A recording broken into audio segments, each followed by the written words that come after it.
요한복음 20장 27절로 28절입니다. 도마에게 이르시되 내 손가락을 이리 내밀어 내 손을 보고 내 손을 내밀어 내 옆구리에 넣어보라. 그리하고 믿음 없는 자가 되지 말고 믿는 자가 되라. 도마가 대답하여 가로되 나의 주시며 나의 하나님이시니이다. 아멘. 이제 우리는 본문이 단순히 도마가 의심의 사람이라는 것을 밝히는 것이 아님을 압니다. 본문은 단순히 도마의 의심이 어떻게 회복되었는가를 보여주기 위함이 아니라 바로 우리들의 구원을 위한 것임을 알게 되었습니다. 본문 요한복음 20장 30절로 31절에 우리 다 같이 읽어보십시다. 예수께서 제자들 앞에서 이 책에 기록되지 아니한 다른 표적도 많이 행하셨으나 오직 이것을 기록하면 너희로 예수께서 하나님의 아들 그리스도이심을 믿게 하려 함이요 또 너희로 믿고 그 이름을 힘입어 생명을 얻게 하려 함이니라. 아멘. 부활하신 예수님께서 얼마나 많은 기적과 이적을 나타내셨겠습니까? 그런데 성경은 왜 이렇게 부끄럽게 도마를 부끄럽게 하는 도마의 의심을 기록했겠습니까? 그런데 그 기록의 목적을 성경은 분명히 말씀하고 있습니다. 예수께서 하나님의 아들 그리스도이심을 믿게 하려 함이요. 누가? 우리가. 또 우리로 믿고 그 이름을 힘입어 구원을 얻고 생명을 얻게 하기 위해서 도마의 의심 사건을 기록했다. 분명히 그 목적을 기록하고 있습니다. 그렇다고 한다면 오늘은 우리가 도마에 대해 또 도마가 한 의심에 대하여 오해하고 있는 것을 바로 잡고자 합니다. 도마라고 할 때 제일 먼저 떠오르는 것이 무엇입니까? 예, 그렇습니다. 도마 하면 의심입니다. 도마에게서 뗄래야 뗄 수 없는 단어가 의심입니다. 그냥 의심의 사람 도마는 대명사처럼 되어 있습니다. 교회를 다니지 않는 사람도 믿음이 없는 사람도 의심하면 도마 이렇게 대명사처럼 여겨집니다. 사실 도마만 그런 것이 아닙니다. 우리 모두도 이러한 수식어가 하나씩 다 붙어 있습니다. 과연 나에게 어떤 수식어가 붙어 있겠습니까? 나는 과연 어떤 수식어가 따라다니고 있습니까? 오늘까지 나의 삶의 교회 생활에 있어서 나에게는 어떤 수식어가 있을까요? 없는 사람 아무도 없습니다. 그러나 그 수식어는 하루아침에 되는 것은 아닙니다. 그리고 어떤 때는 평생을 다하여 아름다운 수식어를 만들었다가 공든탑 무너뜨리듯이 한순간에 다 무너뜨리는 사람도 있습니다. 좋은 수식어가 참 어렵습니다. 한번 자기 각자가 한번 생각해 보십시오. 나에게는 과연 어떤 수식어가 붙어 있을까? 자, 이제 도마에게 붙어 있는 의심이 무슨 뜻이며 또 그 의심에 대한 성경적인 의미를 살펴보십시다. 의심이라고 하는 사전적 의미는 확실히 알지 못하거나 믿지 못하여 이상하게 생각한다. 확실히 알지 못하거나 믿지 못하여서 이상하게 생각하는 마음 이렇게 풀이하고 있습니다. 그러나 성경은 의심을 다음과 같이 말씀합니다. 야고보서 1장 6절로 8절입니다. 함께 읽으십시다. 오직 믿음으로 구하고 조금도 의심하지 말라. 의심하는 자는 마치 바람에 밀려 요동하는 바다 물결 같으니 이런 사람은 무엇이든지 죽게 얻기를 생각하지 말라. 두 마음을 품어 모든 일에 정함이 없는 자로다. 아멘. 성경은 의심의 뜻을 두 마음을 품었다고 말씀합니다. 마치 두 주인을 섬기는 자처럼 두 가지 마음에 똑같은 권위를 두었다는 뜻입니다. 이 마음도 맞고 저 마음도 맞다는 겁니다. 이 말도 맞고 저 말도 맞다는 겁니다. 분명히 그 뜻은 정반대인데도 이것도 맞는 것 같고 저것도 맞는 것 같고 이것에도 일리가 있는 것 같고 저것에도 일리가 있는 것 같다는 말입니다. 이런 자세의 사람이 취하는 행동은 어떻겠습니까? 당연히 일관성이 없을 수밖에 없습니다. 상황에 따라 말과 행동이 달라질 수밖에 없습니다. 그래서 영어 성경은 좀 죄송합니다. 다음과 같이 표현합니다.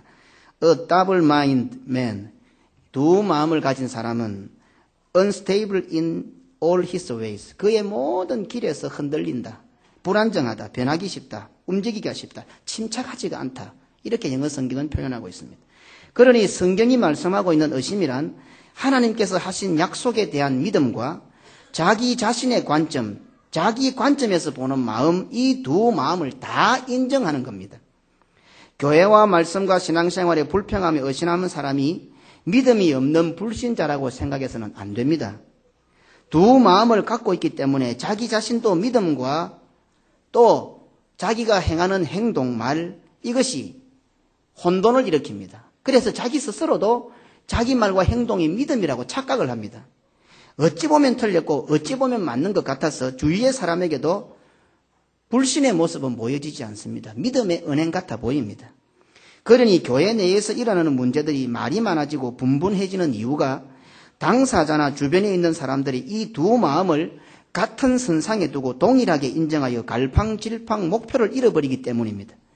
그러니 이 의심이라는 것은 단순히 마음에서 일어나는 감정적인 문제가 아닙니다. 이 의심은 어떤 사건에 대한 관점의 문제이고 권위의 문제입니다. 도마의 의심 사건을 성경이 기록한 이유와 목적을 성경은 분명하게 명시하고 있습니다. 우리가 조금 전에 읽었지 않습니까? 요한복음 20장 30절로 31절의 말씀이 그 말씀입니다. 도마의 의심에 대한 기사를 성경에 기록한 목적이 바로 오늘 이 자리에 앉은 우리 성도들의 신앙생활, 믿음생활, 교회생활을 위해서 기록해 놓은 것입니다. 그러니 의심은 단순히 서로의 이해관계나 감정 문제가 아니라 우리의 신앙과 믿음 자체에 악영향을 주는 것입니다. 사단의 의도는 다 하나입니다. 주님의 몸된 교회를 미혹하고 무너뜨리는 것입니다. 주님의 몸된 교회는 이 자리에 앉아있는 성도 개개인이 아닙니까? 여기 앉아있는 우리 한 사람 한 사람이 예수 그리스도의 몸이요 하나의 교회를 형성하는 집합체입니다. 그러니 말씀과 교회에 대하여 의심이 생기고 마음이 흔들리고 마음이 변하는 것은 궁극적으로 사단의 계략에 놀아나는 결과입니다. 우리가 잘 알고 있는 사건으로 의심에 대한 이해를 도와보겠습니다. 마태복음 14장 28절로 32절입니다. 우리 한 절씩 교독하십시다. 베드로가 대답하여 가로되 주여 만일 주시어든 나를 명하사 물 위로 오라 하소서 한데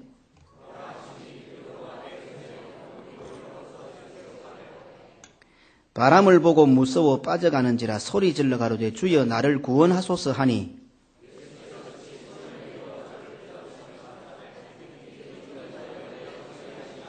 같이 읽으십시다. 배에 함께 오름에 바람이 그치는지라. 아멘. 우리가 너무도 잘 알고 있는 베드로가 물 위를 걸었던 사건입니다. 예수님 말씀에 순종하여 물 위를 걸었지만 베드로는 곧바로 바다에 빠져들어가게 됩니다. 왜 물 위를 걷다가 물 속으로 빠졌겠습니까? 베드로가 예수님에 대한 믿음이 갑자기 없어졌습니까?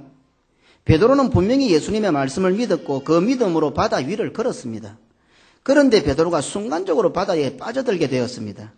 베드로는 예수님께서 바다 위를 걸어오시는 것을 보고 예수님께서 자신에게 능력을 주시면 자신도 걸을 수 있을 것이라는 믿음이 생겼습니다. 그래서 예수님께 구하게 되었고 허락을 받아 베드로는 예수님의 말씀을 믿음으로 물 위를 걷게 되었습니다.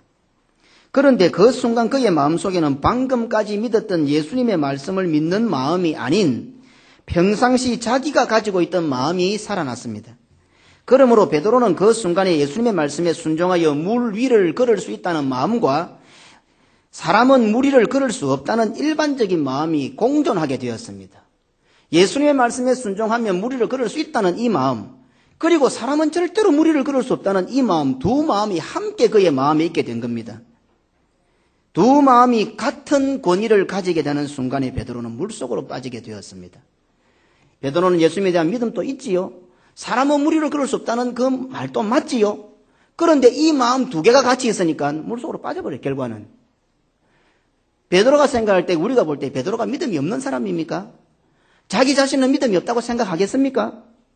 다른 연합자들은 배후에 있지만 자기는 그래도 물 위로 뛰어내린 사람 아닙니까? 누가 봐도 믿음이 더 좋은 사람입니다. 그런데도 불구하고 이 두 마음이 생기니 의심의 사람이 되고 물속으로 빠져들어갔던 것입니다. 예수님의 말씀에 순종하면 예수님처럼 물 위를 걸을 수 있다는 마음과 사람은 물 위를 걸을 수 없다는 너무도 당연한 생각과 기준과 상식의 마음이 베드로의 마음에 공존하게 되었습니다. 예수님의 말씀에 의지하여 물 위를 걷는 것도 맞습니다. 사람이 물 위를 걸을 수 없는 것도 맞습니다. 이것도 맞고 저것도 맞습니다. 두 마음이 같은 권위를 가지게 되었습니다. 하지만 두 마음이 함께하게 되었을 때에 베드로는 의심하는 자가 되었고 믿음이 적은 자가 되었습니다. 오늘 성경이 우리에게 가르쳐주는 의심은 바로 이와 같은 것입니다. 바로 전까지는 베드로의 마음은 예수님께서 오라고 하시는 예수님의 말씀을 믿고 순종하는 마음밖에 없었습니다. 그래서 그는 물 위를 걸었습니다. 그런데 베드로는 곧바로 바람이 두려워졌습니다. 사람이 물 위를 걸을 수 없는 것은 당연한 것입니다. 그래서 베드로는 두 마음이 생기게 된 것입니다. 예수님을 안 믿는 것 아닙니다. 말씀에 순종하면 걸을 수 있다는 것을 자기는 몸소 금방 체험한 사람입니다.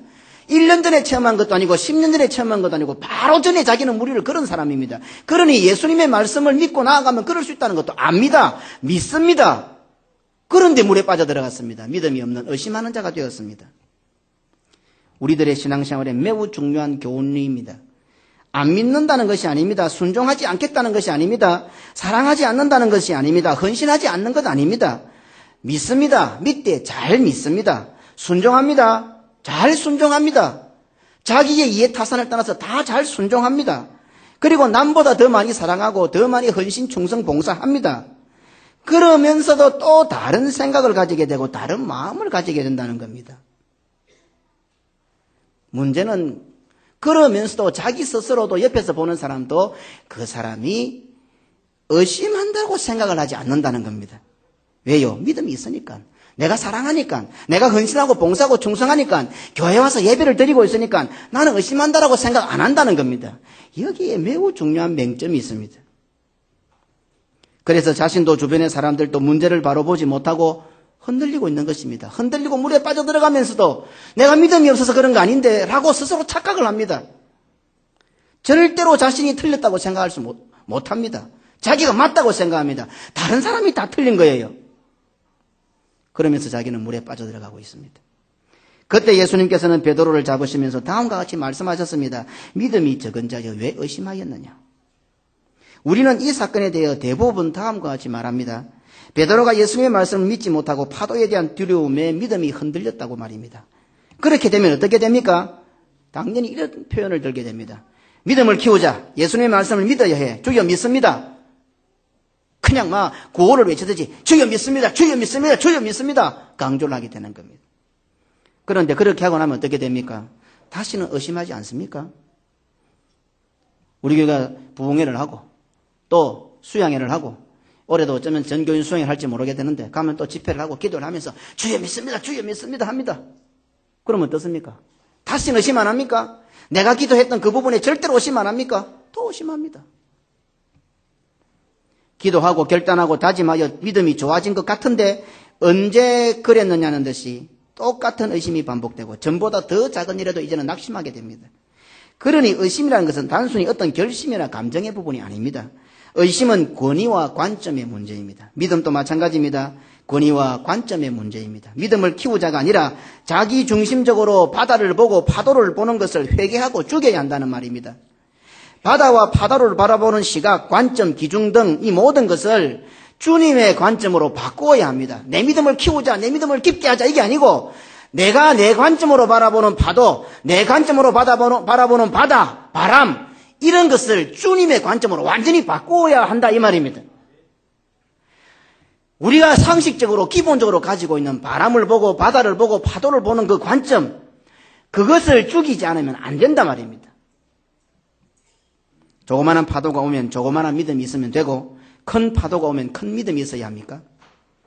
자기 중심을 죽이고 자기를 부인하고 오직 주님만 바라보는 믿음만 있다면 큰 파도든지 작은 파도든지 다 이길 수 있습니다. 그러니 이 말씀은 하나님께서 우리에게 주신 믿음에 대한 언급이 아니라 우리가 하나님에 대하여 반응하는 자세를 뜻합니다. 믿음이 적은 자여 우리는 이 말씀을 오해해서는 안 됩니다. 하나님께서 우리에게 주신 믿음이 불충분하다는 뜻이 아닙니다.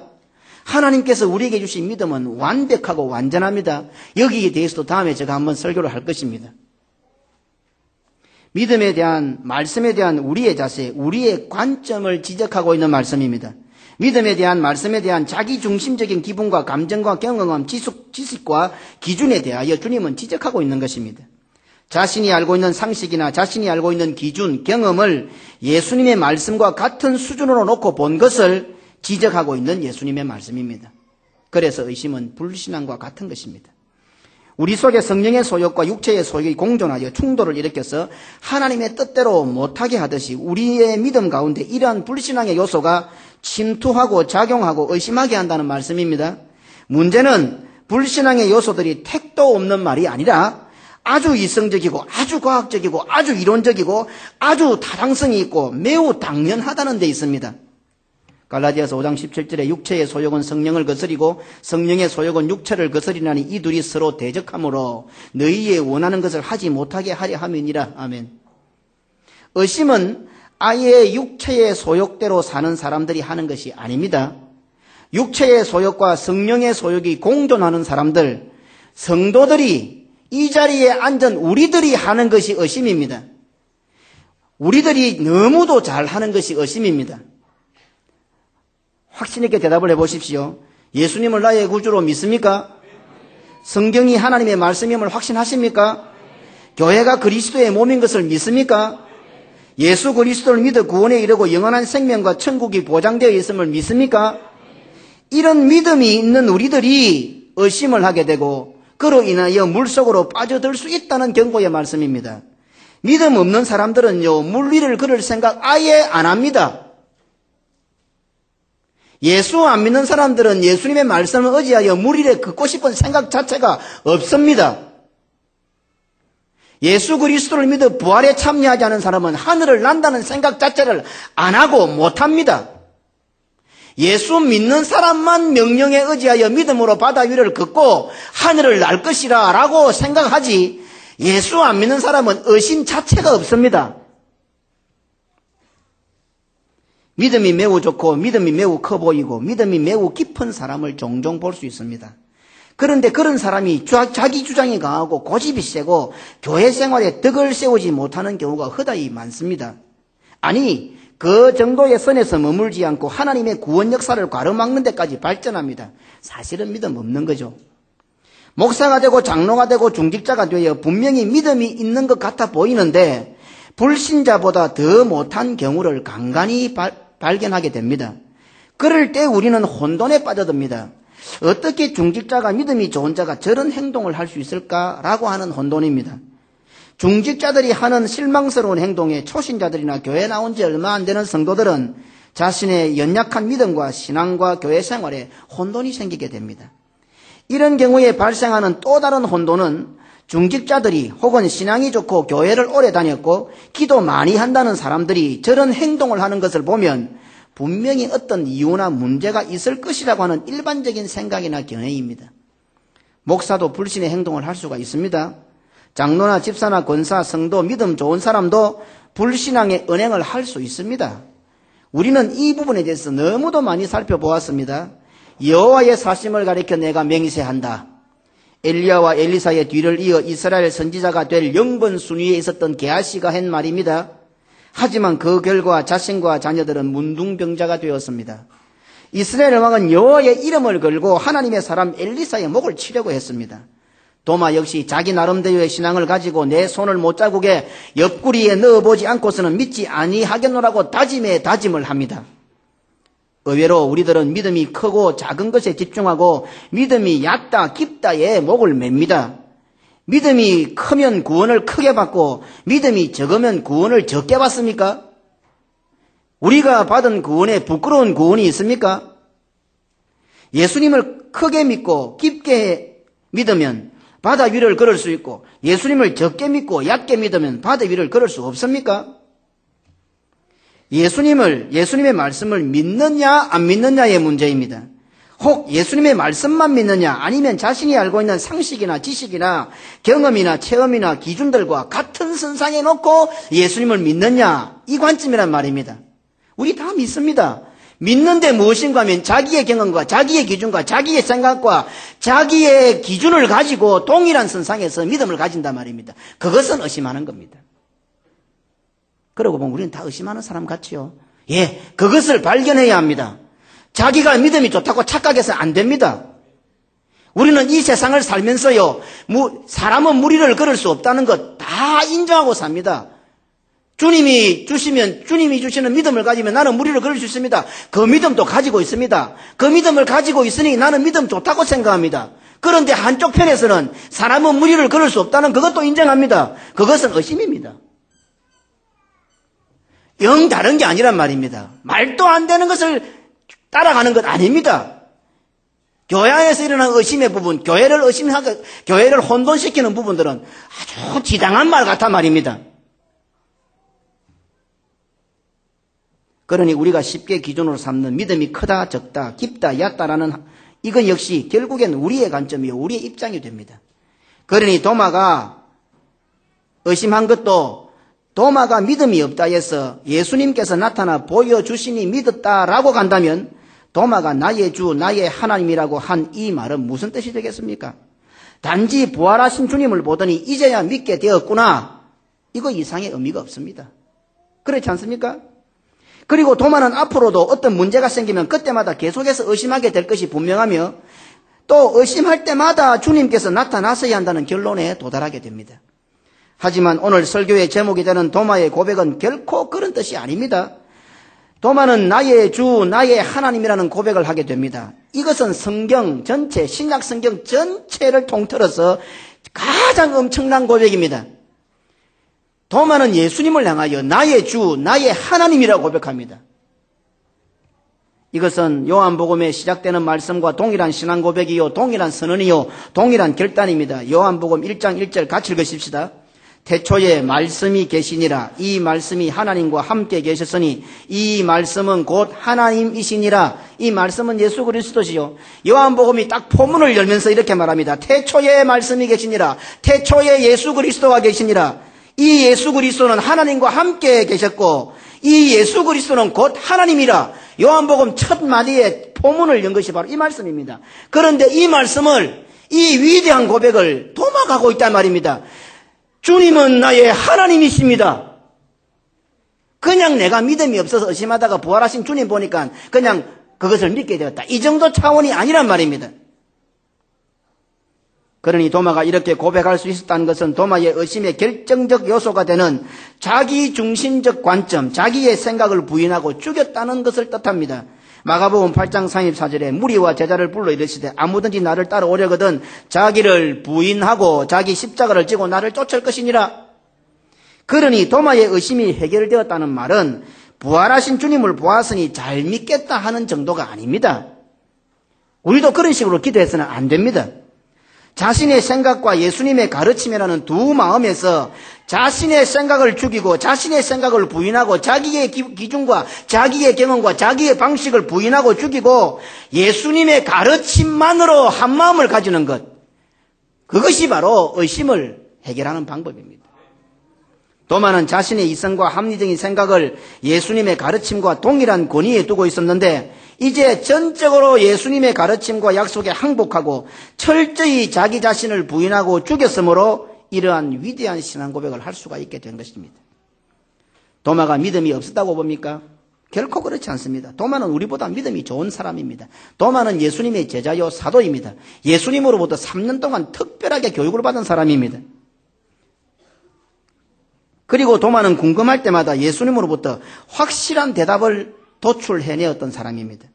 그런 도마가 믿지 못하는 것은, 의심하는 것은 단지 예수 그리스도의 부활이었습니다. 예수님은 분명히 믿지만 죽은 사람이 살아났다는 것을 믿을 수가 없다는 말입니다. 오늘 우리들은 안 그렇습니까? 하나님 믿습니다. 교회도 나오지 않은 사람들이요, 하나님 믿는다고 그래요. 하나님은 존재는 믿는다 그래요. 자기 집에서 하나님 앞에 기도한대요. 오늘 이 자리에 앉아서도 마찬가지 아닙니까? 이 부분은 하나님 인정한다. 하나님이 나와 함께 하시는 걸 인정한다. 내가 말씀대로 살지 않고 신앙생활 안 하면 뭔가 모르게 하나님의 벌이 임하고 심판이 임할 것을 내가 느낀다 정도는 다 압니다. 그런데 오늘 도마처럼 죽은 사람이 살아나는 그거 말이 맞나? 사람이 어떻게 무리를 걸어? 아니지. 하나님 믿습니다. 예수님을 나의 구주로 확신합니다. 그런데 무리를 걷는 것은 말이 안 돼. 죽은 사람이 살아나는 것 어떻게 말이 될 수 있어? 그러면서도 우리는 믿음이 없다, 의심한다라고 생각 안 합니다. 다 스스로 믿음이 있는다고 생각합니다. 의심한다고 해서 믿음이 없습니까? 우리는 순간순간 도마와 같이 의심의 사람이 될 수밖에 없는 존재들입니다. 우리라는 본질도 그러하지만 마귀 사탄 역시 우리를 가만히 두지 않습니다. 에덴 동산에서 하나님과 비교하여 범죄하게 만든 교묘한 사탄의 역사를 잊어서는 안 됩니다. 오늘도 내 귀에 들리는 말씀에 토를 달게 하고 한 몸인 성도끼리 비교하여 분열시키고 교회로부터 떨어지게 만드는 모든 것은 사단의 사주를 받은 뱀의 미혹임을 명심해야 합니다. 에덴 동산은 죄가 없었습니다. 그런데도 뱀이 와서 사단의 사주를 받은 뱀이 와서 하와를 미혹합니다. 누구와 비교합니까? 하나님과 비교를 합니다. 하나님과 비교를 시켜서 범죄하게 만듭니다. 전혀 죄가 없는 상황에서 말입니다. 우리는 죄 가운데 잉태했습니다. 죄를 먹고 마십니다. 우리는 죄인들입니다.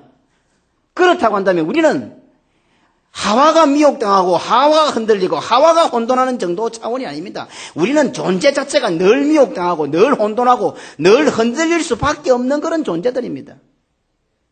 사단이 와서 감히 다른 사람과도 아닌 하나님과 비교하여 범죄하게 만들었습니다. 그래서 성도들이요, 교회 안에서 일어나는 모든 문제 저것들끼리 싸워놓고도 결국 목사하고 다 비교를 해버려요.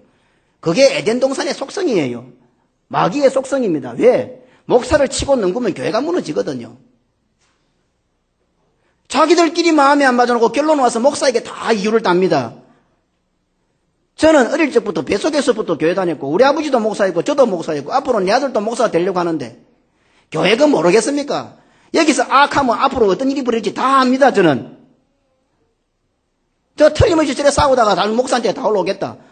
딱 기다리고 있습니다. 왜 그렇습니까? 이게 에덴 동산일부터 시작된 거예요. 감히 사단이 하와에게 들어와서 하나님과 비교를 합니다. 그러니 하나님하고 저하고 비교가 되겠습니까? 여러분보다 못하는 부분도 많은데 말입니다. 하지만 그와 같이 교회를 흔들고 말씀에 은혜 받는데 방해하는 것은 전부 뱀의 미혹을 받은 자들이고 그렇게 성도들을 미혹하는 것은 뱀입니다. 그래서 머리를 깨트려버려야 합니다. 자기 스스로 십자가 앞에서 머리를 쳐박고 죽으십시오. 안 그러면 불쌍합니다. 구원 못 받을 수도 있습니다. 그 사람은. 정말 두려운 겁니다. 그 사람은 천국 못 갈 수 있습니다. 누가요? 교회에 앉아서 직분을 받고 찬양대를 하고 교사를 하고 평생을 예수 믿어도 천국 못 갈 수 있습니다. 자기가 뱀 같으면 하나님 앞에 십자가 앞에 와서 머리를 쳐박고 죽어야 됩니다. 안 죽으면 구원받을 길 없습니다. 제가 분명히 말씀드렸습니다.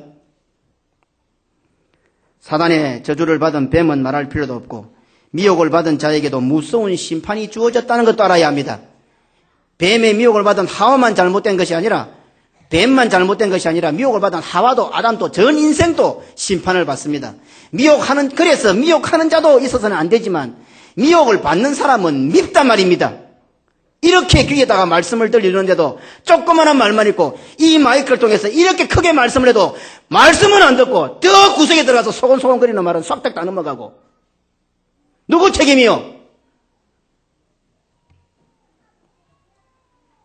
미혹하는 뱀도 되지 말고 미혹당하는 하와도 되지 말아야 합니다. 자신 속에서와 외부로부터 생겨난 이 의심은 자신이 부인되지 않고 죽어지지 않으면 결코 해결되지 않는다는 사실을 본문이 가르쳐주고 있습니다. 그래서 우리는 매주일마다 교회라는 무덤으로 부활의 영광이 깃들어져 있는 교회라는 무덤으로 자기 십자가를 지고 달려오는 겁니다. 이 교회는 무덤입니다. 요나가 갇혔던 고레배석과 같은 곳입니다. 우리가 죽는 곳입니다. 그래서 주일마다 십자가를 지고 이 무덤으로 다 달려옵니다. 성도들은. 그리고 이 무덤과 같은 예배의 자리에서 내가 가지고 있던 의심과 불신과 불신앙, 죄로 인한 자신을 내가 지고 온 십자가에다가 달아놓고 죽이는 겁니다. 매주일마다 말입니다. 우리는 세상에 나가면은 그 세상에 빛과 소금으로 살아야 되는데 나도 모르게 그 어둠에 물이 들어버려요. 그리고 오만 가지의 소리를 들으면서 나도 모르게 의심을 하고 불신을 하고 믿음에서 약해지고 떨어지고 불신앙의 모습을 갖게 되고 그래서 주님께서 정말 주일마다 내 십자가를 등에 어깨 메고 내가 가지고 있던 의심과 불신과 원망과 불평과 이 오만 가지 불신앙적인 요소를 가지고 와서 이 무덤에 골고다 이 십자가 교회 안에서 죽이는 겁니다. 완전히 죽이고 완전히 장사를 지내버리는 겁니다. 완전히 죽어야 부활이 있지 않습니까? 안 죽은 사람은 부활이 없습니다. 그러니 오늘 우리는 이 예배의 자리에서 철저하게 내가 가진 두 마음을 십자가에 매달아 죽이고 한 마음 예수 그리스도를 믿는 믿음으로 한 마음으로 부활하는 겁니다. 그렇게 할 때 예수님의 부활의 능력으로 일으킴을 받아 하늘의 백성으로서 믿음의 힘으로 살아갈 수 있게 되는 것입니다. 우리는 매주일마다 이 힘과 이 능력 없으면 우리 신앙생활을 못합니다. 목사라고 하면 다 됩니까? 그러면 전부 목사 시키면 되지요 그냥. 목사 임명하면 전부 평생 죽을 때까지 안 변할 것 같습니까? 그러면 다 목사인데 지금 아이디 다 만들어 줄게요. 그거 뭐 누가 못 줘요? 아니란 말입니다. 우리는 목사든 장로든 집사든 권사든 평생을 예수 믿었던 2대 3대로 믿었던 우리는 순간순간 내일을 알 수 없단 말입니다. 그러니 주님은 주일을 정해놓고 주일마다 우리가 올라와서 우리가 지고 온 그 십자가 예수님이 우리를 위하여 달리신 그 십자가에다가 나의 불신앙과 내 마음 예수님의 마음과 다른 내 마음을 거기다 내어놓고 죽이는 겁니다. 그리고 완전히 죽여서 불태우고 그리고 주님의 능력으로 부활하여 믿음의 힘과 능력을 소유하게 되고 이제 한 주간 나가서도 믿음으로 승리하며 살아가게 되는 것입니다. 예배를 통하여 주어진 그 힘과 능력으로 어떠한 상황과 형편과 처지 가운데서도 여기서 말하는 그냥 일상적인 우리의 형편 처지 아닙니다. 여기서 주어지는 형편과 처지는 불가능한 것입니다. 나사로가 나흘 만에 살아난 거 불가능하지 않습니까? 베드로가 무리를 걷는 거 불가능하지 않습니까? 세상에 나가보면 믿음으로 사는 것은요, 타당성이 있다가 아니고 불가능한 겁니다. 그럼에도 불구하고 수만 가지의 의심을 물리치고 묵묵하게 변함없이 죽을 때까지 이 믿음을 지키고 믿음의 주여 또 온전케 하시는 이 예수님 바라보고 나아갈 수 있는 것이 무슨 힘입니까? 오늘 주일날 공급받는 힘이란 말입니다. 오늘 이 상상을 해보십시오. 우리는 지금 고래 뱃속에 들어와 있습니다. 고래가 아니죠. 큰 물고기의 뱃속에 들어와 있습니다. 예수님의 말씀에 불순종하고 예수님 말씀에 의심하고 예수님 하신 하나님 하시는 게 방법이 마음에 안 들어서 니느웨로 가기 싫어서 다시스로 가려 하다가 풍랑을 만나 이 큰 물고기 속으로 들어왔습니다. 의심을 가지고 두 마음을 가지고 원망과 불편을 가지고 오늘 이 속에 다 들어왔습니다. 그래서 요나가 뱃속에서 성전을 사모하고 신앙을 회복했듯이 오늘 우리가 그 모든 불신앙의 요소를 주님의 십자가 앞에 내어놓고 완전히 죽이고 이제는 믿음의 사람으로 한 마음으로 다시 부활해야 되는 것입니다. 그래서 이 교회 문을 열고 나갈 때는 마치 그 큰 물고기에서 요나가 토하여짐을 받듯이 우리는 세상을 향하여 믿음을 가지고 이제는 밖으로 토하여지는 것입니다. 그래야 믿음으로 살아 승리할 수가 있지요. 우리는 늘 두 마음을 갖고 있는데 어떻게 우리가 승리할 수 있겠어요? 예수님을 나의 주, 나의 하나님으로 고백한 것은 바로 자기 부인, 자신의 죽어짐, 자신의 깨어짐이 우선되었다는 것을 뜻합니다. 이 고백은 멀리 본다면 구약에 대한 자신의 생각이 깨어졌다는 것입니다. 가까이 본다면 자신의 욕심이고 열망이었던 예수를 앞세운 로마와 헤롯에 대한 전복 그리고 정권에 대한 사욕이 깨어진 것입니다. 도마뿐 아니라 예수님의 제자들은 이제 자기가 눈으로 확인하고 그의 가르침에 놀라고 이분은 분명히 하나님이시다. 이분은 분명히 예수님이시다. 이분은 분명히 메시아시다까지 다 알았습니다. 그러니 그 예수님이 이제는 알렉산더나 나폴레옹처럼 백마를 타고 그 로마와 헤롯의 정권을 무너뜨리고 이 땅에 하나님의 택한 이스라엘 백성들로 하여금 하나님의 나라를 세울 줄 알았습니다. 그리고 그 나라가 정권이 들었을 때에 자기는 우의정 좌의정 그렇게 할 줄 알았습니다. 그런데 예수님께 십자가에 맞아 돌아가신다는 겁니다. 제자들이 어떻게 그것을 받아들였겠습니까? 바로 이와 같은 자신의 생각, 메시아에 대한 신앙은 바로 도마에게서는 이와 같은 생각이었습니다. 이것이 깨어지고 예수님께서 의도한 메시아의 신앙으로 돌아간 것입니다. 제자들은 예수님께서 돌아가시는 그날까지 그것을 몰랐어요. 그리고 비로소 부활하시고 난 이후에 도마는 그것을 고백합니다. 아하, 그거였구나. 그러므로 나의 주, 나의 하나님이라는 고백이 도마의 입에서 나올 수밖에 없는 것입니다. 이전까지 메시아는 이래야 돼. 자기가 생각을 가지고 있었습니다. 적어도 교회 생활 한 20년 이상 20년 한 사람들은 교회는 이래야 돼. 그 일은 이렇게 해야 돼. 자기 생각 다 가지고 있어요. 그래서 의심은 믿음이 약하거나 작아서가 아니라 자신의 생각과 기준을 하나님의 말씀의 권위와 같은 위치에 올려놓음으로써 생기는 것입니다. 하나님 말씀과 자기가 한평생 신앙생활 했던 경험과 이것을 같이 놓는 거예요. 두 마음이 생겼죠. 이게 바로 의심입니다. 그러니 의심은 불신앙입니다. 믿다가 아예 안 믿는 거 아닙니다. 불신자들이 하는 거 아닙니다. 우리들이 하는 것이 의심입니다. 잠시 믿음이 약해졌다는 의미가 아닙니다. 말씀에 대해서 불신하고 말씀에 대해서 의심하고 말씀에 대해서 토를 달면서도 그것을 죄로 여기지 않는 이유가 여기에 있습니다. 또 그런 불평과 불신에 동조하는 것도 죄처럼 여기지 않는 이유도 여기에 있습니다. 왜 그렇습니까? 다른 관점이라고 생각하기 때문입니다. 그냥 믿는 믿음이 다르다고 생각합니다. 그거는 이단입니다. 그게 이단입니다. 딴 게 이단이 아니고 두 마음을 갖는 게 이단입니다. 믿음은 태산 같아야 구원을 얻고 겨자씨 하나만 하면 구원 얻기에 부족합니까? 정말 믿음이 무엇인지 모르는 자입니다. 도마는 정말 멋있는 사람이었습니다. 궁금함과 의문이 생길 때마다 그것 때문에 갈등하고 당돌하다 싶을 정도로 질문하였습니다. 다른 제자들은 예수님의 말씀의 뜻을 모르면서도 아무 말도 하지 않고 있던 반면 도마는 그 말씀에 대하여 분명한 자세를 취합니다. 도마 역시 예수님께서 십자가에 못 박히시는 것이 도무지 자신의 생각이나 기준에 맞지 않았고 부활하셨다는 소식 역시 자기 기준에 안 맞았습니다. 하지만 도마는 예수님의 곁을 떠나가는 사람은 아니었습니다.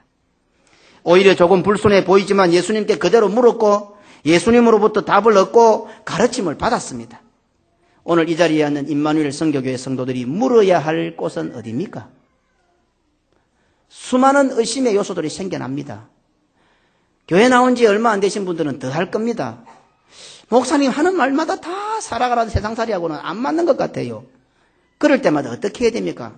혼돈하고 갈등하고 의심해야 됩니까? 물어야죠. 도마처럼 물어야 합니다. 그래서 교회는 목사가 있고 교역자들이 있는 겁니다. 그래서 목사에게 제일 중요한 것이 뭔지 아십니까? 말씀을 전하고 말씀을 연구하고 기도하는 겁니다. 기도하는 것과 말씀 전하는 것 구분을 지어놔서 그렇지 사실은 목사에게 있어서 기도하는 것과 말씀 전하는 것은 하나입니다. 말씀 준비하면서 기도 안 하겠습니까? 하루에 10시간씩 서재에 앉아서 말씀 준비하고 있으면 여러분들이 산에 가서 2시간 기도하는 것보다 목사는 10시간 기도하고 있는 거예요. 왜 그걸 몰라요? 여러분들 보는 앞에서 기도하는 척해야 기도합니까? 목사가 말씀 전하는 것과 기도하는 것은 하나입니다. 어찌 보면 말씀은 목사는 24시간 기도하고 있어요. 쪼개 기도하는 것 같고 목사가 기도하니 안 하니 택도 아닌 소리 하고 있어요. 전부 다. 은혜 체험해 봤어요. 임마누엘 선교교회 성도들이 있어야 할 곳이 어디입니까? 물론 고집센 도마였지만 제자들의 간청에 의하여 그는 제자들과 함께 있었습니다. 오늘 우리 성도들이 여러 가지 고민과 갈등이 생깁니다. 혼돈이 생깁니다. 그러니까 우리 교역자들이 있잖아요. 우리 당회가 있잖아요. 와서 물으십시오. 묻고 그리고 여러 가지 고민과 갈등과 혼돈이 생긴다고 해서 떠나가면 도마는 영영 주님, 부활하신 주님을 못 만났을지도 모릅니다. 오늘 임마누엘 선교교회 성도들이 있어야 할 곳이 어디고 어디에다가 물어야 할지 알아야 됩니다. 혹 우리 가운데 문제가 생겨서 기도원 찾는 사람들 물론 기도하러 가기는 가야 되지만 매우 위험합니다. 그 사람은 평생 기도원 다녀야 됩니다. 오늘 성도들 특히 임마누엘 선교교회 성도들이 기도의 응답과 문제의 해결은 오늘 이 자리 예배의 자리에서 받아야 합니다. 왜 기도원 가면 기도 응답 받습니까? 자기의 시간, 정성, 물질 모든 것 다 하나님 앞에 2박 3일, 2박 3일, 일주일이면 일주일이 40일이면 40일 자기 생활 다 포기하고 하나님 앞에 매어 달리잖아요. 여러분들이 주일을 올라올 때마다 그런 마음으로 올라와 보세요. 은혜 못 받아서 누가 있겠어요? 전부 딴 생각하고 예배 시간에서 1시간 설교도 오케이 못 들어서 딴 생각하고 딴 데 쳐다보고 멍청하게 앉아있다가 아이고 은혜가 안 되더라. 정말 문제가 생겨 어려움이 있어서 정말 모든 생활 딱 접어두고 시간이고 뭐고 직장이고 할 것 없이 딱 닫아놓고 한 일주일 동안 기도원에 가서 산에 가서 기도할 때 왜 은혜 받습니까? 주일마다 그런 심정으로 올라와 보세요. 왜 은혜가 안 되겠어요? 이거는 하나님께서 산을 물려고 아가리초가 쳐여줘도 안 받아먹으려고 그래. 왜 은혜가 없어? 이렇게 신령한 말씀들이 주어지는데도 아무튼 꼭 깨물고 어휴 이라고 있다는데 지금도 그러고 있는데 무슨 그 사람이 은혜를 받겠어요? 자기 나름대로 기도원 가고 어디 찾아가면 막 마음도 열고 몸도 열고 입도 열어가지고 주는 대로 아멘 아멘. 내가 어디 가서 방구를 끼는데 아멘. 그건 또 다 받아먹어. 안 그래요? 은혜 봉에 가고 집회 가면 그런 사람 천지라. 그래서 나는 연합집회 이런 거 참 싫어해요. 필리핀에 있을 때도 필리핀이 교회가 작다 보니까 한 50개 되는 한인교들이 다 연합 예배를 드려요. 한국에서 유명한 목사님 모셔가지고. 그런 사람 들어오면 꼭 그렇게 해요. 그럼 난 우리 교인들을 뒤로 배치를 하지. 주로 뒤로 배치를. 뒤에서 딱 서서 지켜본다. 아니나 들을까 시간마다 앞으로 나와서 안수받으라 한다. 그럼 우리 교인들 쪼르륵 다 나간다. 불안한 거예요. 딱 지켜보고 있어. 뒤에서 안수할 때 우자는 거 싶어서. 교회에서는 연애도 못 받는 거 가서 막 처음 보는 목사가 와서 안수한다고 눈물을 질질 흘리고 주여 주여 하면 막 뒤통수를 세려주고 싶어 가서 막. 그래야 데리고 와 다시 교육시킨다. 막 시시머락하고. 그 목사가 너를 사랑하나 내가 너를 사랑하나 이 반푼이더라 하고 막 시시머락해요. 오늘 임마누엘 선교교회 성도들이 물어야 할 곳이 어디고, 들어야 할 곳이 어디고, 있어야 할 곳이 어디입니까? 시도 때도 없이 사단은 우리를 미혹합니다. 전혀 죄가 없는 상태인 에덴 동산에서도 미혹했다면 오늘 우리들은 두말할 필요도 없지 않습니까? 그렇다고 한다면 의심할 수밖에 없는 일들이 실족하고 실족당할 일들이 우리 주변에 널려 있습니다. 누가복음 17장 1절에 같이 읽어볼까요? 예수께서 제자들에게 이르시되 실족게 하는 것이 없을 수는 없으나 있게 하는 자에게는 화로다. 아멘. 예수님께서 말씀하셨습니다. 뭐라고요? 실족게 하는 일이 있을 수밖에 없다. 어디에? 오늘 이 자리에, 교회 안에. 오늘 우리 성도들 가운데 교회 와서 아무개 때문에 누구 때문에 실족해서 신앙생활, 믿음생활 그만두고 싶은 사람들이 혹 있습니까? 예수님께도 말씀하셨습니다. 예수님께서도 실족해 할 일 있다. 세상에 나가서 그거는 실족해 할 일 아니잖아요. 교회에 오니까 믿음으로 살아야 하는 우리 교회 생활 가운데 교회 안에 실족해 할 일이 있다. 없을 수는 없다. 누가 하신 말씀입니까? 예수님이 하신 말씀입니다. 이 말씀만 알아들어도 우리는 실족 안 하죠. 이 말씀만 우리가 알아고 믿었더라면 교회 이런 문제 때문에 마음이 흔들리거나 실족하거나 교회 떠나가지 않습니다. 요는 말씀을 모르기 때문에 그런 거 아닙니까? 오늘 이 누가복음 17장 1절 말씀만 알아서도 교회 안에서 뭐 좀 헷갈리고 혼돈스럽고 괴롭고 힘들다고 쉽게 교회 떠나가는 사람 있을 수가 있겠습니까? 말씀도 모르면서 뭐 잘났다고 큰 소리라. 예? 우리가 무엇에 근거해야 돼요? 말씀에 근거해야 되지 않습니까? 우리는 믿음의 반대가 불신, 의심인 것으로 생각합니다. 하지만 의심하면서도 잘 믿는 줄로 착각할 수 있다는 것을 잊어서는 안 됩니다. 그냥 의심한다고 해서 믿음의 생활 안 하는 거 아닙니다. 믿음의 생활 합니다. 신앙생활 합니다. 교회 생활 합니다. 금방까지 바다 위를 걸었습니다. 얼마나 믿음이 좋아 보입니까? 그런데 그 순간에 의심한단 말입니다. 목사입니다. 장로입니다. 집사입니다. 권사입니다. 누가 봐도 믿음 좋은 사람 같습니다. 그런데 하는 짓이 의심을 한단 말입니다. 예수님 안 믿고 예수님의 능력 모르고 세상 사람들 그런 사람들 의심 안 합니다. 그런 사람은 물리로 그럴 생각 자체를 안 합니다.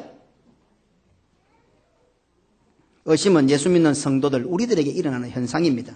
동일한 사건을 놓고 정반대의 견해인데도 이 말도 맞고 저 말도 맞다 싶은 게 의심입니다. 물리를 걸을 수 있다는 믿음과 사람이 어떻게 물리를 걸을 수 있는가 하는 두 가지 마음이 공존할 때 바로 그 상태가 의심입니다. 교회를 봐서는 그래서는 안 되는데 그 사람과 형편을 봐서는 그럴 수도 있다고 하는 것이 바로 의심이요 불신앙입니다. 도마가 의심한 사건을 성경에 기록한 목적은 예수 그리스도를 믿어 생명을 얻는 것입니다. 우리가 신앙생활을 잘 할 수 있게 하기 위해서 도마의 의심 사건을 성경에 기록해 놓았단 말입니다. 우리 한 번 더 같이 읽어보십시다. 요한복음 1장 30절로 31절입니다. 예수께서 제자들 앞에서 이 책에 기록되지 아니한 다른 표적도 많이 행하셨으나 오직 이것을 기록하면 너희로 예수께서 하나님의 아들 그리스도이심을 믿게 하리 함이요 또 너희로 믿고 그 이름을 힘입어 생명을 얻게 하리 함이니라. 아멘. 성경에 분명히 이렇게 명시해 놓았지 않습니까? 그렇다고 한다면 이 도마의 의심 사건은 단순히 도마가 예수님의 부활을 의심했다. 의심의 사람이라는 것을 밝히는 것이 아니라 우리들의 신앙생활, 믿음의 생활에 매우 중요한 것을 가르쳐주기 위한 사건입니다. 도마는 예수님의 말씀 앞에서 철저하게 자신의 기준과 생각과 방법과 의지를 꺾었습니다. 죽였습니다. 이성적이고 과학적이고 합리적인 것처럼 보이는 자신의 마음을 포기하고 죽였습니다. 그래서 도마는 다음과 같은 위대한 고백을 할 수가 있었던 것입니다. 나의 주시며 나의 하나님이십니다. 오늘 우리 성도들 역시 이와 같은 상황은 너무도 빈번하게 많이 만날 수 있습니다. 이 말도 맞는 것 같고 저 말도 맞는 것 같습니다. 이 말도 일리가 있는 것 같고 저 말도 일리가 있는 것 같습니다. 제가 지금 말씀드린 방법적인 말을 우리의 감정과 이해적인 부분을 말씀드리는 거 아닙니다. 서울 갈 때 기차를 타고 갈 수도 있고 비행기 타고 갈 수도 있습니다. 그것에 대해서 말씀하는 거 아닙니다. 하나님의 말씀에 대하여 진리에 대하여 이것도 맞는 것 같고 저것도 맞는 것 같고 이것도 일리가 있는 것 같고 저것도 일리가 있는 것 같다라고 생각하는 것이 의심이란 말입니다. 어떨 때 성도들이 보면 목회하는 목사님이 한쪽 말만 들어주는 것 같고 한 면만 보는 것 같고 그래서 목회자가 속이 좁고 옹졸해 보일 때도 있습니다. 저는 저의 의견에 대하여 건의하고 또 의견을 수정할 것을 요구하면 별로 싫어하지 않습니다. 왜요? 방법은 여러 가지가 있을 수 있고 더 좋은 제가 생각도 못했던 의견이 있을 수가 있기 때문입니다. 저는 이번에 생각해 보니까 전 교인이 수행했으면 참 좋겠어요. 한 4년을 지났기 때문에. 그리고 여러 가지로 형편이 사정이 지금 가장 힘들다니까 우리 교인들이 뭔가 모르게 위축이 되어 있을 때 그냥 전 교인이 한번 같이 가서 으쌰으쌰 하고 한번 같이 시간도 보내고 같이 열심히 손잡고 기도도 하고 말씀도 듣고 온 교인이 막 그냥 한번 같이 보냈으면 좋겠어요. 제 생각에는. 그런데 오늘 당회에서 제가 그 안건을 내어놓을 겁니다. 그래서 장로들이 이런 생각 저런 생각 이런 성평을 따라서 안 될 것 같습니다 하면 안 합니다. 그것 때문에 제가 뭐 화를 내고 그것 때문에 불쾌하지 않습니다. 왜? 제가 보는 방향이 있고 또 저보다 더 잘 보는 더 중요한 부분이 있을 수 있기 때문에. 그러나 별것 아닌 것 같지만 성도들의 신앙생활, 교회 생활에 혼돈을 주고 말씀을 듣는데 은혜에 방해하는 것은 화가 나요. 못 참겠어 내가. 그거는 용납이 안 돼. 미워. 분이 안 풀려 분이. 그냥 막 화가 나 죽겠어. 제가 개인적으로 하자는 방법에 어떤 건의도 저는 받습니다. 그러나 교회를 혼돈시키고 성도들이 말씀의 은혜 받는데 방해하고 이런저런 말을 섞어서 입을 썩으면 화가 나 죽겠어 그냥. 왜 그렇습니까? 예수님의 마음이라서 그렇습니다. 이 목사의 마음에 내 말은 나에 대해서는 용서할 수 있지만 교회를 해치는 것에 대해서는 용서가 안 돼. 왜? 예수님 마음이 내 속에 있으니까. 그런 의미에서 나를 섭섭하게 한 사람들은 내 화가 풀릴 때가 용서를 빌어. 어지간해도 안 풀려 내 화가.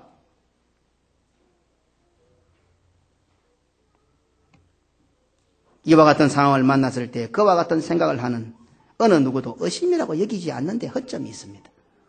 그러니 오늘 본문은 오늘날을 살아가는 우리 성도의 신앙생활 믿음의 여정에 너무도 중요하고 필요한 신앙의 방법을 가르쳐주고 있습니다. 어쩌면 매사에 크고 작은 모든 일에 두 마음을 갖고 있다고 해도 과언이 아닐 것입니다.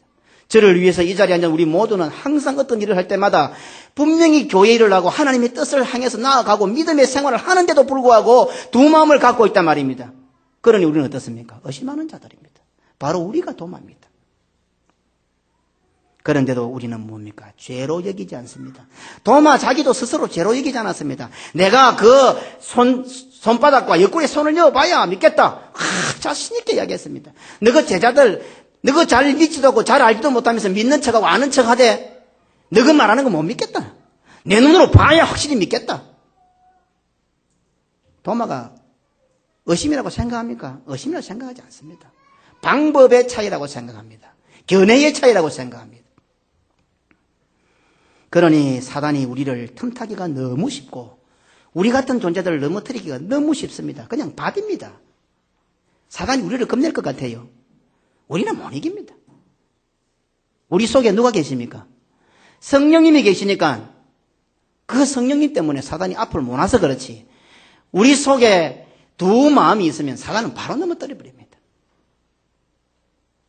우리 지난주일에 그 곰 새끼 도망가는 거 우리 영상 한번 보았죠. 막 곰 새끼 죽음이 임박했을 때 과음을 지르니까 그 살쾡이가 그냥 도망을 갑니다. 곰 새끼 자기는 어떻게 생각했습니까? 자기가 막 과음을 지르서 간 줄 알았더니 뒤에 보니까 뒤에 어미가 버티고 있어서 과음을 지르니까 살쾡이가 새끼 때문이 아니라 어미 때문에 도망을 갔잖아요. 우리는요 넘어뜨리기가 너무 쉽습니다. 그런데 우리 속에 성령님이 함께 계시니 내가 너희들과 세상 끝날같이 영원토록 함께 있겠다는 이 성령님 하나님 우리와 함께 계시니 마귀가 우리를 겁을 내는 거지. 원래 우리 존재 자체는 넘어뜨리기 너무 쉽습니다. 두 마음을 아예 갖고 있는 존재들이기 때문에 그렇습니다. 오늘 성경을 통해서 의심이 어떤 것인가를 우리가 살펴보았습니다. 우리가 교회 나와서 예배드리니 나는 의심하는 사람 아니라고 착각하고 있을지도 모릅니다. 우리 이 자리에 앉은 우리가 말씀을 전하는 저가 의심할 수가 있다는 겁니다. 오늘까지 하나님께서 나와 함께 하셔서 이 목회를 하게 하셨다. 그런데 가만히 생각해 보니까 자꾸 경제가 어려워지고 우리나라 경제가 어려워 세계 경제가 어려워지고 교회가 이래가 되겠나? 언젠가는 빚을 갚을 수 있겠나? 이래가 세계 선교하겠나? 이래가 일이 되겠나? 아이고 내가 지금 나이도 들어가고 이제 뭐 젊음도 맛이 가고 있고 이래갖고 무슨 일을 하겠노? 두 마음을 갖고 있는 거예요. 한평생 오늘까지 주님께서 나와 함께 하셔서 선교하게 하셨고 교회를 이렇게 목양하게 하셨는데 그거에 대한 확실한 믿음을 갖고 있단 말이면 누가 뭐라 해도 오늘 제가 이 강당에서 이렇게 큰 소리를 치고 제가 과감없이 말씀을 전하는 것은 하나님께서 나와 함께 하시기 때문에 누가 뭐라 하든지 말씀 그대로를 증거하는 거예요. 그러면서 한쪽 구석에는 뭡니까? 아이고 이러면 우리 장로님들이 뭘 안 할까? 왜 안 쫓아낼까? 이제 좀 적당하게 좀 이래 봐가면서 할까? 우리 성도들의 마음도 좀 맞춰줄까? 저라고 그런 마음 없겠어요? 내가 바보요? 지금이니까 여러분들 아무 말도 안 하고 있지. 좀 나이 들고 이제 다리 후들후들거리면은 이제 눈이 뻘게 가고 한 10년 했으니까 쫓아내야 되겠다 싶어서 그때부터 뭐 적을 거 아니에요? 뻔해요. 저는 막 예상하고 있습니다. 예. 다 그래 생겼네 보니까네. 막 대충 하고 나는 막 싸운 거 싫어합니다. 저는 인생을 그래서 별로 싸운 거 싫어해요. 생긴 거 보십시오. 얼마나 제가 이 분위기를 좋아하고 저는 정말 이 박애주의자, 평화주의자, 사랑을 좋아하는 사람입니다. 예. 별로 싸우는 거 싫어합니다. 알아서 하이소. 예. 그런데 목사가 어떻습니까? 이렇게 그 어떤 목사보다도 그 30대에 세계를 누비면서 복음을 전하고 얼마나 저는 여러분들이 상상도 못하는 체험을 많이 가진 사람입니다. 미얀마 들어갈 때도 유서를 적어놓고 죽을 각오를 하고 아프리카에서도 그 시커먼 놈들한테 하루 저녁 잡혀 있었고 그 들어가서 일이 막 다 막혔고 아무도 도와주지 않고 손톱 꼰쩍 못할 때에 그 밤새도록 무릎 꿇고 주님 앞에 엎드려 기도하다가 주님이 와서 뒤에 안아주시는 것 그런 것도 체험 다 한 사람입니다. 말을 안 해서 그랬지요. 좀 본 것 같고 까딱거리지 마십시오. 예? 이 강단에서는 주님이 드러나고 말씀이 드러나고 하나님의 영광이 드러나야지. 교회는 그런 곳이지. 뭐 내가 뭐 좀 했고 내가 좀 뭐 봤고 내가 좀 알고 뭐 내가 좀 하니까 뭐 은사를 받 어디서 그 마귀 짓을 하고 있어 교회 왔어. 그런 저가요. 한쪽 구석에는 그런 마음이 있단 말입니다. 아이고 이제 나이가 이제 50이 되고 이제 넘어가고 이제 뭐 자식들 공부도 시키고 이러면 큰 소리 치셨다가 나가라 가면 갈 데도 없고 이거 어쩌고 막 이제 좋은 말 좀 하고 막 주일날 잠시 커피 한번 돌리고 이럴까 뭐 이런 생각이 안 들 수가 있겠어요. 목사인데 사람인데 저도 목사지만은 두 마음이 생겼죠. 그때 저는 어디 됩니까? 물속으로 빠져들고 있는 거예요.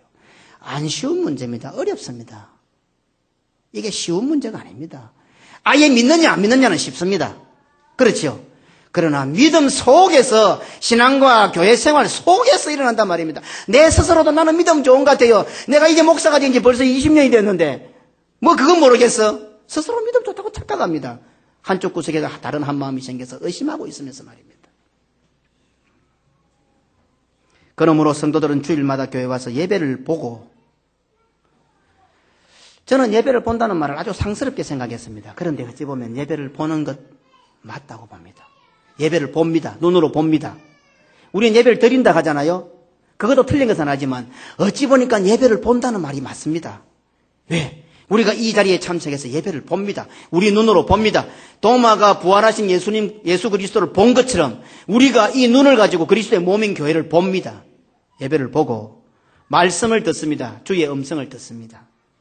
그러니 오늘 우리는 이 자리에 앉아서 성천하신 예수님, 눈에 보이지 않는 그 예수님을 보지 않고서도 우리 속에 나는 온갖 의심을 물리치고 믿을 수 있게 되는 것입니다. 그러므로 언제나 두 마음을 가질 수밖에 없는 한계를 지닌 우리들일지라도 오늘 우리가 이 예배의 자리에 참석하고 온전한 마음으로 주님 앞에 바른 예배를 드리기만 하면 우리도 도마와 같이 신약성경, 구약성경 통틀어서 가장 위대한 고백이 나의 주시며 나의 하나님이십니다 라는 고백을 우리도 할 수 있다는 말입니다. 도마보다 더 의심 많이 하고 도마보다 더 우리가 혼돈할 수 있는 자들이지만 고집도 센 자들이지만 원망과 불평과 불신앙을 가지고 있는 우리들이지만 오늘 우리가 이 자리에 믿음으로 나올 수 있다는 그것 하나만으로도 우리는 예배를 보고 말씀을 들음으로 오늘 이 자리에서 그리스도의 부활의 능력에 힘입어 나도 주님은 나의 주인이시요 주님은 나의 하나님이십니다. 이런 위대한 고백을 할 수 있단 말입니다. 오늘 온갖 혼돈스러운 마음, 흔들리는 마음, 의심의 마음들 십자가의 보혈로 다 정결케 되어서 오늘 우리 모두도 나의 주시며 나의 하나님이십니다. 이런 고백을 하는 멋지고 복된 성도들이 되시기를 주님의 이름으로 축원합니다. 아멘. 하나님 아버지 감사합니다. 우리는 그동안 도마에 대해서 또 의심에 대해서 많이 오해했던 것 같습니다. 그래서 우리가 신앙생활 교회만 나오면 잘 한다고 생각했습니다. 도마는 결코 믿음이 없었던 것이 아닙니다. 베드로가 믿음이 없었습니까? 베드로는 무리를 걷는 경험도 있고 체험까지 있었습니다. 그럼에도 불구하고 그는 물에 빠져들어갔습니다. 1년 전이 10년 전이 아니라 바로 조금 전에 그는 무리를 걸었던 사람 아닙니까? 그럼에도 불구하고 믿음이 없는 자, 의심하는 자가 되어버렸습니다. 그러니 오늘 우리가 이 자리에 앉아서 예배드리고 헌신하고 충성하고 봉사하면서 두 마음을 가질 때 바로 내가 믿음 없는 자가 되고 내가 의심하는 자가 된다는 것을 오늘 우리가 기억하게 하옵소서.